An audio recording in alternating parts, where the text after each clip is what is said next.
Bonjour à toutes et tous et bienvenue dans votre revue de presse JV. Moi c'est Bruno Roca, j'espère que vous allez bien. Ce matin j'aurais pu vous parler en détail du Xbox Game Pass Ultimate qui dès le 15 septembre va s'étendre sur les téléphones et tablettes Android. Depuis le cloud, ce sera en bêta, une centaine de jeux en accès. Donc je pense que si vous êtes déjà adepte du Xbox Game Pass, vous connaissez cette info. Mais au cas où vous n'étiez pas au courant, je vous informe donc de cette nouvelle. Mais ce matin, c'était surtout un papier que j'ai lu sur la nouvelle république.fr que je voulais aborder. Un papier intitulé « Aux États-Unis, l'armée utilise Twitch et les jeux vidéo pour recruter des jeunes ». Alors on le savait, ce n'est pas la première fois qu'est pointée l'utilisation des jeux vidéo par l'armée, mais quelques faits ont été récemment relayés depuis les États-Unis. Que fait ce papier? Et j'avais envie donc de vous en parler dans cette émission, puisque l'article nous explique que la Chambre des représentants a rejeté, donc le jeudi 30 juillet dernier, ont rejeté un amendement visant à empêcher l'armée d'utiliser les plateformes de streaming et les jeux vidéo afin de recruter de jeunes Américains.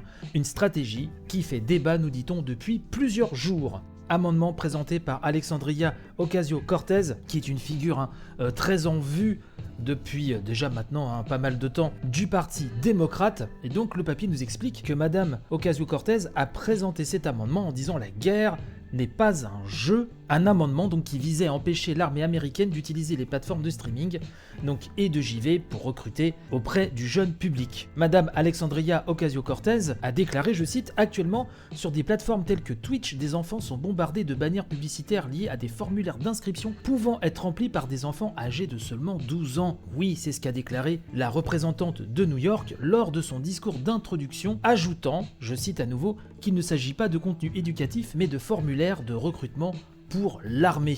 Et donc l'amendement a été rejeté à l'issue d'un vote qui s'est tenu le 30 juillet. La proposition a été rejetée par 292 voix contre 126. Donc aucun représentant du Parti républicain n'a voté en faveur de l'amendement et près de la moitié des démocrates s'est opposé au projet, y compris des politiciens se présentant habituellement comme étant progressistes. Donc j'imagine que la déception a dû être de taille pour Madame Ocasio-Cortez, qui a préféré réagir, nous explique-t-on, avec humour en déclarant « Imaginez devoir expliquer à vos collègues qui sont membres du Congrès ce qu'est Twitch ». L'étoile montante du parti démocrate, détaille le papier, a toutefois enchaîné en soulignant un début solide pour sa proposition qui n'avait jusqu'ici jamais été débattue à la Chambre et qui a été, je cite, soutenue par une majorité de démocrates. La représentante démocrate déclare également, je cite, que ce soit par le biais de stations de recrutement dans leurs cantines ou maintenant par l'intermédiaire d'équipes sportives en ligne, les enfants des communautés à faible revenu sont constamment ciblés pour l'enrôlement. Alors je vous laisserai lire l'intégralité de cet article, vous le savez, vous trouverez le lien dans la description de cette édition, mais on nous explique que parmi les éléments ayant inspiré donc Madame Ocasio-Cortez, il y a un article de l'hebdomadaire américain The Nation publié le 15 juillet dernier et qui épluche en détail les différentes stratégies employées par l'armée pour attirer l'attention du jeune public. Son auteur, Jordan Hull, y explique notamment que les différents corps de l'armée de terre, l'Air Force et la Navy, ont toutes des équipes d'e-sport qui proposent régulièrement du contenu en direct sur Twitch.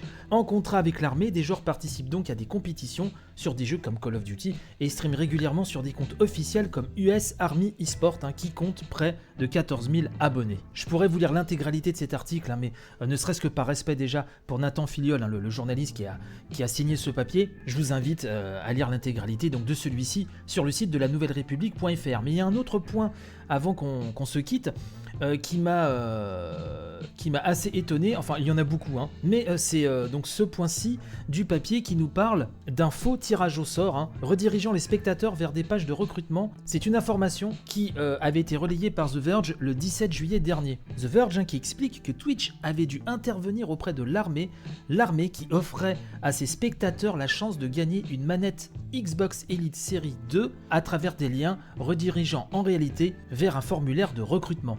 The Nation précise par ailleurs que ces liens ne donnaient aucune information sur le nombre de gagnants, les chances d'être tirés au sort ou même sur la date du tirage. Donc je vous invite à lire tout ça sur la nouvelle république.fr. Je rappelle le nom de l'article si vous voulez le googliser directement sans cliquer sur le lien de l'émission. C'est aux États-Unis, l'armée utilise Twitch et les jeux vidéo pour recruter des jeunes.